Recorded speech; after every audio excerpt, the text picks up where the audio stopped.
Уже завтра православные верующие отметят один из главных христианских праздников – Рождество Христово. Сегодня в 17:00 по якутскому времени пройдет вечернее богослужение в Преображенском соборе, а в 23:00 – ночная рождественская литургия. Завтра в 9:00 и 11:00 в Преображенском соборе состоится праздничная литургия на Рождество Христово. Вечером в 18:00 пройдет большой рождественский концерт в Государственном академическом русском театре Якутска.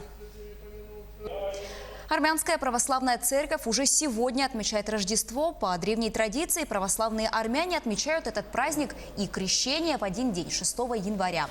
В столице региона прошла праздничная литургия. Всем верующим армянам после праздничного богослужения предложили специальное блюдо. В этом празднике армяне отличают очень, как сказать, с богатым столом, с семьей.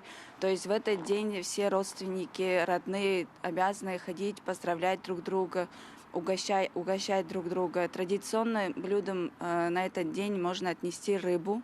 То есть на стол ставят рыбу, плов. И одним из важных угощений это благотворительность, это раздают матах, то есть освященное солью сваренное мясо быка или баранины. В этом году мы осветили быка и после литургии будем раздавать всем прихожанам.